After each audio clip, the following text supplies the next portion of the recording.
नमस्कार विद्यार्थी मित्रो, आज आपण BA तृतीय वर्ष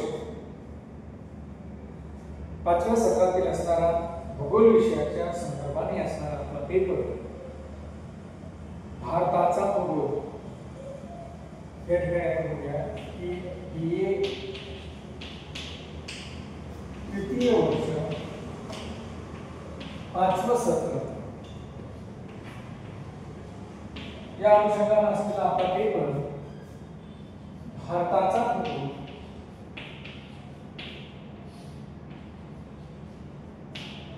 या भारताच्या भूगोलाचा समजा जिओग्राफी ऑफ इंडिया या पेपरचा आपण आजच्या तासामध्ये अभ्यास करणार आहोत. मित्रांनो, मागील तासामध्ये आपण भारताची प्राकृतिक रचना पाहण्याचा प्रयत्न करत होतो आणि भारताची प्राकृतिक रचना बघत असताना आपल्याला अगदी या ठिकाणी आपण बघितलं की सुरुवातीपासून पृथ्वीची निर्मिती 450 कोटी वर्षापासून तर भारताच्या उपखंडाच्या निर्मितीपर्यंत म्हणजे आज जो काही भारताचा उपखंड ज्याला आपण म्हणतो साधारणतः भारत, पाकिस्तान, बांगलादेश, नेपाळ, भूतान, श्रीलंका, मालदीव इत्यादी देशांचा जो काही समावेश असणारा जो काही प्रदेश आहे याला आपण भारतीय उपखंड म्हणतो. या भारतीय उपखंडाच्या निर्मिती संदर्भात व यांची उत्क्रांती कशी झाली त्या संदर्भात आपण मागील तासामध्ये एकंदरीत बघण्याचा प्रयत्न करतो. मित्रांनो, आपण बघितलं की ही जी काही निर्मिती आहे मग तो पेन्सिया पासून लॉरेशिया आणि गोंडवाना असेल आणि त्यानंतर या लॉरेशिया आणि गोंडवानाचे देखील वेगवेगळ्या खंडामध्ये विभाजन झालेलं आहे आणि त्यांचं वहन हे एका ठिकाणी झालेलं आहे. अशी प्रक्रिया या ठिकाणी घडत असतानाच भारतीय उपखंड हा या ठिकाणी निर्माण झाला असं आपल्याला या ठिकाणी मित्र. आणि मग यातूनच भारतीय उपखंडाची भूस्तर रचना कशी आहे हे आपल्याला या ठिकाणी बघायचं आहे. कारण आपण भारताची प्राकृतिक रचना या ठिकाणी बघतोय आणि मग भारताची भूस्तर रचना प्राकृतिक रचना कशी आहे हे आपल्याला या ठिकाणी बघावं लागेल आणि मग याचा एक इतिहास हा बघण्याचा प्रयत्न आपला या उत्क्रांतीच्या माध्यमातून या ठिकाणी वर पाहता भारताची जर प्राकृतिक रचना किंवा भूरचना बघण्याचा जर आपण प्रयत्न केला तर आपल्याला असं दिसून येतं की भारतीय उपखंडाच्या उत्तरेकडील जो काही अर्वाचीन अशा प्रकारचा घडीचा पर्वत आहे ती एक भारताची वैशिष्ट्यपूर्ण अशी भूरचना या ठिकाणी दिसते.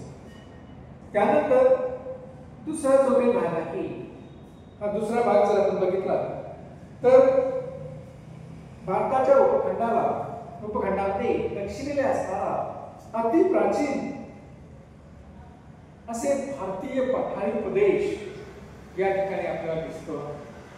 आणि तिसरं जे काही आहे ही तिसरा जर भूस्तर रचना आपण बघण्याचा प्रयत्न केला तर ती स्पष्टपणे आपल्याला असं जाणवते की तिसरी भूस्तर रचना ही प्रामुख्याने उत्तरेकडील पर्वतीय रांगा व दक्षिणेकडील असणारा भारतीय पठारी प्रदेश यांच्या दरम्यान जी काही भूद्रोणी निर्माण झालेली आहे या भूद्रोणीमध्ये गाळाचा संच घेऊन भरून जो काही मैदानी प्रदेश या ठिकाणी निर्माण झालेला आहे हा सपाट अशा प्रकारचा मैदानी प्रदेश ज्याला आपण गंगा सिंधू मैदानी प्रदेश असं आपण या ठिकाणी म्हणतो. अशा हा मैदानी प्रदेश असे 3 प्रकारचे वैशिष्ट्य या ठिकाणी आपल्याला दिसून येतात. कोणकोणते तर एक म्हणजे उत्तरेकडील उत्तरेकडील घडीचा पर्वत,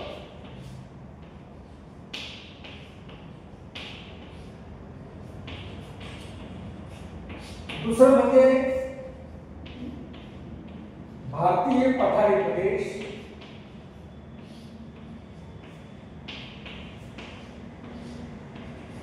आणि तिसरं म्हणजे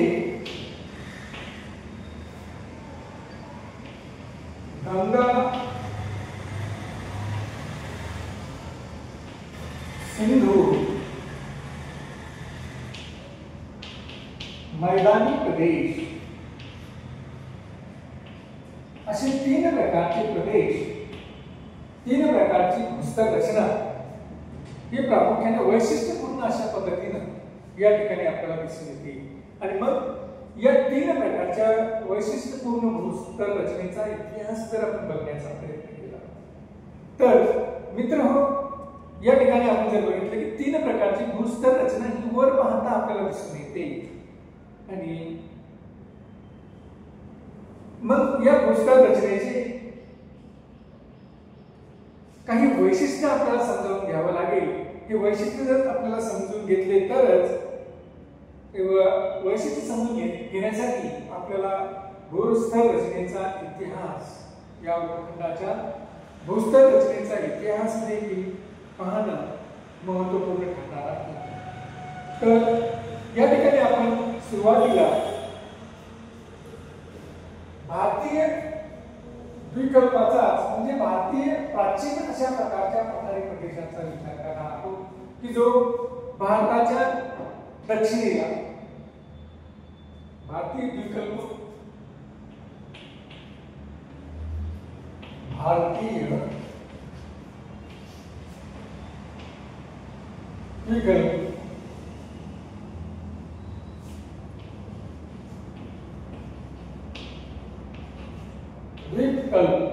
भारतीय द्वीपकल्पाचा विचार या ठिकाणी आपण करणार आहोत. या द्वीपकल्पावरील खडकाचा जर आपण विचार केला तर मित्रहो, हे जगातील अतिशय जुन्या अशा खडकापैकी, अतिशय पुरातन अशा खडकापैकी आहे. कारण असं सांगितलं जातं की या खडकाची निर्मिती सुमारे 300 कोटी वर्षापूर्वी झालेली असावी.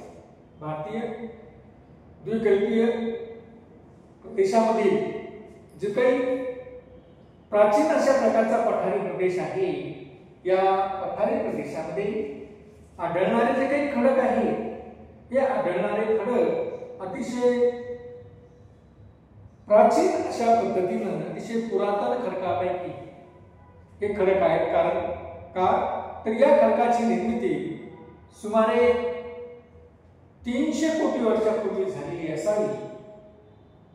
या खडकामध्ये नीज नावाचा जो काही खडक आहे, रूपांतरित खडक, या रूपांतरित खडकाचा समावेश असलेला आपल्याला दिसून येतो. आणि या प्रकारचे खडक हे प्रामुख्याने भारताच्या दक्षिण व पूर्व भागात प्रामुख्याने आढळून येतात. जो काही नीज खडक आहे, हा नीज खडक प्रामुख्याने भारताच्या दक्षिण आणि पूर्व भागामध्ये हे आपल्याला आढळतात. दक्षिण भागामध्ये खास करून निलगिरी पर्वत, पालानी टेकड्या, पूर्व घाट, त्याचबरोबर अरवली दिल्ली पट्टा आणि बिहार व ओडिसा या प्रदेशामध्ये आर्केन गटातील अग्निजन्य व रूपांतरित खडक आढळतात. म्हणजे मित्रो, या ठिकाणी आपण जर बघितलं तर आपल्याला असं दिसतं की भारतीय पठार जे आपण, हा सगळ्यात जुना अशा प्रकारचा भाग भारताचा आहे, किंवा या भारतीय द्वीपकल्पावरील आहे, किंवा भारतीय उपखंडावरील आहे, की हा अतिशय जुन्या अशा प्रकारचा भाग किंवा जुना अशा पुरातन अशा प्रकारचा भाग हा प्रामुख्याने या ठिकाणी आहे की की ज्याची निर्मिती ही साधारणतः 300 कोटी वर्षापूर्वी झालेली असावी आणि त्यापासून मग हे खडक बनलेले आहे. त्यामुळे प्रामुख्याने नीज नावाचा जो काही खडक आहे हा खडक या भागामध्ये प्रामुख्याने आपल्याला आढळतो. यामध्ये निलगिरी पर्वतरांग असेल, पूर्व घाटाचा प्रदेश असेल किंवा पालनी नावाच्या ज्या काही टेकड्या आहेत त्या टेकड्या असतील किंवा अरवली पर्वतरांग की जी दिल्लीपर्यंत तिचा भाग पसरलेला आहे तो भाग, बिहार राज्याचा काही भाग आणि ओडिशा राज्याचा काही भाग, या भागामध्ये आर्कियन गटातील अग्निजन्य व रूपांतरित प्रकारचे खडक हे प्रामुख्याने या ठिकाणी आपल्याला आढळून येतात. म्हणजे अतिशय पुरातन अशा प्रकारचा हा खडक आपल्याला द्वीपकल्पीय भागामध्ये किंवा भारतीय पठाराच्या असणाऱ्या भागामध्ये प्रामुख्याने दिसून येतो. त्यानंतर जर आपण बघितलं तर दक्षिण भारतामध्ये धारवाड ते म्हैसूरच्या पट्ट्यामध्ये जे काही सोने, चांदी, तांबे इत्यादी आर्थिकदृष्ट्या महत्वाची जी खनिजे आढळतात ती खनिजे प्रामुख्याने या जुन्या खडकांमध्ये, पुरातन अशा खडकांमध्ये आपल्याला आढळून येतात. त्यांना आपण धारवाड गटातील खनिजे किंवा धारवाड गटातील खडक या ठिकाणी म्हणतो. या देखील पट्ट्याची निर्मिती साधारणतः 300 ते 230 कोटी वर्षापूर्वी झालेली असावी असं या ठिकाणी म्हटलं जातं. तसंच धारवाड गटामधीलच खडक साधारणतः नागपूर, त्याचबरोबर जबलपूर, छोटा नागपूर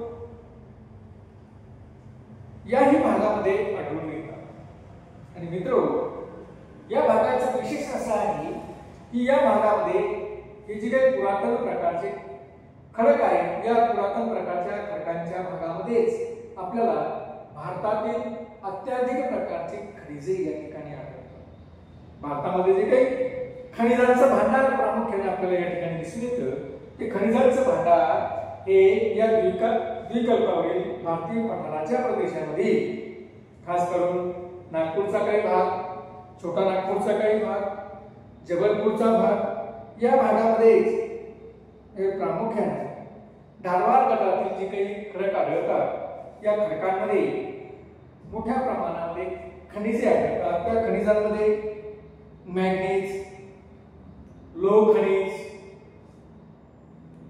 संगमरवर इत्यादी खनिजांचे विपुल प्रमाणामध्ये साठे असलेले आपल्याला दिसून येतात. म्हणजेच हा भाग पुरातन खडकांचा जरी असला किंवा पुरातन खडकाचा हा भाग असेल तर या भाग हा खनिज संपन्न असलेला आपल्याला या ठिकाणी दिसून येतो. या द्विकल्पीय पठारावर कॅम्ब्रियन युगानंतरच्या काळात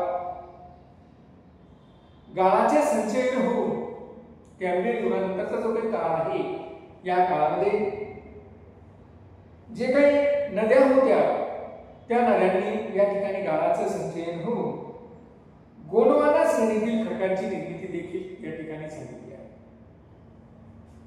गोंडवाना श्रेणीतील खडक हे प्रामुख्याने बिहार, पश्चिम बंगाल मधील दामोदर नदीचे खोरे, त्याचबरोबर मध्य प्रदेशातील महानदीचे खोरे व गोदावरीची खोरे, खास करून नागपूर पासून ते तिच्या त्रिभुज प्रदेशपर्यंतच्या प्रदेशामध्ये प्रामुख्याने या गोंडवाना श्रेणीतील खडकांचा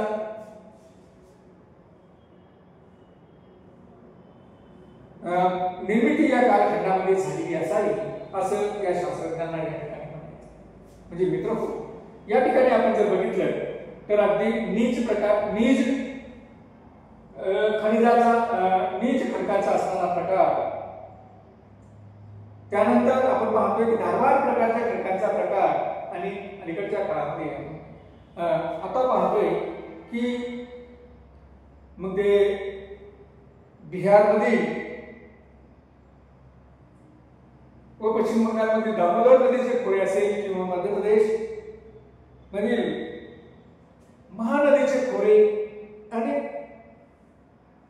त्याचबरोबर नागपूर ते या गोदावरी नदीच्या त्रिभुज प्रदेशापर्यंत असलेला प्रदेश, यामध्ये खास करून गोंडवाना प्रकारच्या खडकाचे प्रकार हे आपल्याला या ठिकाणी दिसून येतात. आणि हे जे काही खडक आहेत या खडकांमध्येच मित्रहो आपल्याला सर्वात जास्त प्रमाणामध्ये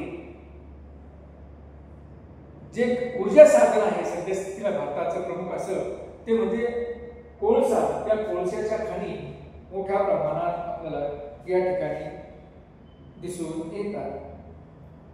सुमारे 600 कोटी वर्षापूर्वी असं म्हटलं जातं की सुमारे 600 कोटी वर्षापूर्वी या दख्खनच्या पठाराच्या भेगातून त्यानंतरची प्रक्रिया अशी आहे की सुमारे 600 कोटी वर्षापूर्वी 6 कोटी वर्षापूर्वी या दख्खनच्या पठारातून आणि त्याच्या भेगातून लावारस हा त्या ठिकाणी बाहेर आला. लावारसाचा उद्रेक झाला आणि त्यातून बाहेर पडणाऱ्या लावारसापासून हा दख्खनचा पठारावर तो लावारस पसरला गेला व त्यामुळे बेसॉल्ट खडकाची निर्मिती झाली आहे. या पठारावर सुमारे भारतीय पठाराच्या वायव्य भागामध्ये म्हणजे खास करून छोटा नागपूरचा पठाराचा भाग असेल किंवा मध्य प्रदेशमध्ये दामोदर नदीचं खोरं असेल किंवा अरवली पर्वत असेल, या भागापासून वायव्य भागाकडे जर आपण बघितलं तर आपल्याला असं दिसतं की या ठिकाणी दख्खनचे पठार हे बेसॉल्ट त्या ठिकाणी पडलेल्या भेगेपासून निर्माण झालेली आहे. आणि त्या ठिकाणी बेसॉल्ट नावाचा खडक हा निर्माण झालेला आहे. जवळपास 5 लाख चौरस किलोमीटर क्षेत्र हे या दख्खनच्या पठाराने या ठिकाणी व्यापलेले आहे. म्हणजे अशा पद्धतीने मित्रहो आपल्याला असं दिसतं की हा जो काही द्विकल्पी भाग आहे, हा द्विकल्पी भाग देखील वेगवेगळ्या काळातले भारतीय उपखंडामध्ये निर्माण झालेला आहे. अगदी प्राचीन काळामध्ये जर आपण बघितलं तर त्यामध्ये अरवली पर्वताचा भाग असेल, त्यानंतर आपण पाहिलं की छोटा नागपूरचा असणारा भाग असेल, किंवा त्यानंतर आपण पाहिलं की साधारणतः बेसॉल्ट खडकापासून तयार झालेला दख्खनचं पठार असेल. या भागाची निर्मिती, या प्राकृतिक रचनेची निर्मिती, या भूस्तर रचनेची निर्मिती ही वेगवेगळ्या कालखंडामध्ये आणि वेगवेगळ्या भागामध्ये झालेली आपल्याला दिसून येते. म्हणजेच या ठिकाणी आपण जर बघितलं तर भारतीय पठारी प्रदेश हा जो काही आहे हा अतिशय प्राचीन अशा प्रकारचा पठारी प्रदेश असलेला आपल्याला दिसून येतो. धन्यवाद.